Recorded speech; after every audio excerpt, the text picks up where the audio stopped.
Pesach is just around the corner. And while next Shabbat is Shabbat HaGadol, for hundreds of years, when Shabbat fell on Motzei Shabbat, when Pesach fell on Motzei Shabbat, this Shabbat is the week of the great Drasha, when the Shabbat HaGadol Drasha is delivered. And therefore, this week's parasha Vayikra is the perfect parasha to read for this Shabbat. Why? How can a parasha filled with details of the korbanot, none of which are the korban Pesach, be so perfect? Because of one halacha and two lessons. The halacha appears in the middle of the laws of the flour offerings, the korban mincha, where we read, Lo ta'aseh chametz, that the flour offering cannot be allowed to leaven. Ki kol sar v'chol davash lo taktiru mimenu, because it's forbidden to add leaven or honey to the mincha. Rather, the mincha needs to be simple. Just flour, frankincense, water, and oil without anything extra. Not much different than the ways we fashion our matzot today. And yet, just two psukim later, we're told, V'chol korban minchatcha b'melach timlach, that all menachot have to have salt. But if we're commanded to keep the mincha offering in the simplest of forms, why add salt? Interestingly, many of the classical commentaries offer explanations for either the prohibition of chametz and honey or the reason for the salt. And yet most don't offer a single unified explanation related to all three, a reason why the two additives are forbidden and one is required. But recently, I came across two answers, both offered by contemporary rabbis, each who suggested their own beautiful explanation to these seemingly contradictory set of rules. The first was offered by Rabbi Norman Lamb Zatzal, the former Rosh HaYeshiva and president of Yeshiva University, and the second from the late Telzer Rosh Yeshiva, Harav Mordechai Gifter Zatzal. Said Rabbi Lamb in a sermon delivered 53 years ago this Shabbat, that Judaism is a religion that celebrates moderation and rejects extremism, an idea and ideal that was elevated by the Rambam to be a fundamental principle of halakha, and what the Rambam calls the derech Hashem, the way of God. And therefore, said Rabbi Lamb, we are challenged to develop the kind of religious personality distinguished neither by anger nor apathy, consumption nor miserliness, manic joy or somber depression. Rather, we need to seek the Shvila Zahav, the path of moderation. And the source for this? The Rambam finds it in the dialogue between God and Avraham regarding the impending doom of Sodom. But Rabbi Lamb also found it in the works of Rav Yosef Shaul Nathanson, the rabbi of 19th century Lemberg and the author of the responsum of Shoel Umeshiv. Wrote Rav Nathanson that the radix of moderation as an ideal is found in the prohibitions of leaven and honey. As he explained, leaven and honey represent two extremes of taste, the sour and the sweet. Therefore, neither is permitted to be placed on the divine altar because extremism is antithetical to Judaism. So why require salt? Said Rabbi Lamb, to teach us that even when we pursue a life of moderation, life still needs flavor.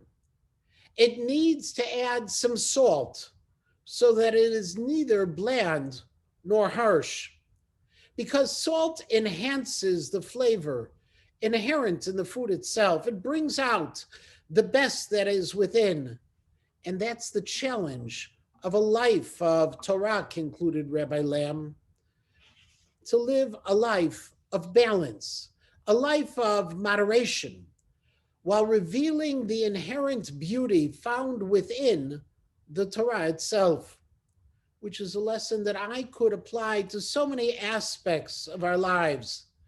As we live in an era of extremes, as people move from one end of the spectrum to the other, a lesson that a life of balance, a life of moderation can be a life of inspiration. A life of balance can be filled with meaning, and a life of centrism can lead to a true way of God. But it's not easy, because it forces us to seek out meaning from within. It means that when we do a mitzvah, we have to understand the why and the reason. And it means that we have to find joy and excitement the 100th time we do a mitzvah, as much as the very first time.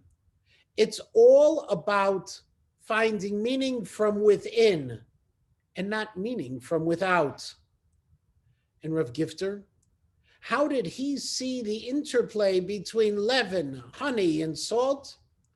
In his sefer entitled Pirkei Torah, Rav Gifter explained that the problem with honey and leaven is not that they're extremes, but that they are additives, additives that improve the taste or consistency of food by changing it.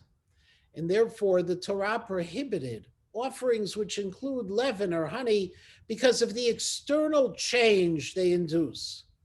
But salt, that's a different story, because it preserves and enhances the natural flavor of food. It brings out, as Rabbi Lamb noted, the inherent flavor within the food, which teaches, said Rav Gifter, a foundational principle in the service of God, that the service of God needs to be like salt, to bring out all of the inherent beauty from within, v'ayin heitev, and consider this deeply, he concluded, which is something to consider. A lesson that teaches that the way of God, the way to God, needs to be authentic and without artificial inputs. And the way we draw close to God needs to be a natural expression of our true selves, of the Torah we cherish, and not by changing that which is authentic and authoritative, which is also an essential lesson to remember, especially in this era when alternatives to authentic Jewish life are so common, and not merely among those who reject tradition, but even among those who claim to embrace it. Take, for example, a new magazine targeting affluent Haredi men called Machers. It includes sections on the finest scotches, the best clothing, the most extravagant travel, and colognes, cars, and cigars. As they write, if you are enthralled by men's luxury and higher end products, Machers has it all covered for you. And while imitation may be the highest form of flattery, imitating others is not who we are. Instead, we are a people of tradition, a people who cherish our connection with the past while confronting the present. And we seek authentic Jewish lifestyle from within. And therefore, while the men of Machers may do the daf, may daven with a minyan and give lots of tzedakah, they are not who we are. Instead, they represent a distorted view of walking humbly before God as they imitate the very culture they claim to reject, casting aside the eternal values of the Torah for the ephemeral fancies of the present, which is the equivalent of adding honey to a korban. Maybe it improves the taste, but ultimately it's artificial. And when it comes to matters of the soul, when it comes to the inyanei ruchniut, authentic and not artificial is the place to be. Honey, leaven, and salt. They're three different flavors that remind us that moderation is the ideal, that additives actually subtract, and that the Torah's inherent beauty is the true spice of life. Or to put it another way, when it comes to seeking God, to finding God and bringing him into our lives, there is no single recipe, but salt is always sweeter than honey. Shabbat shalom.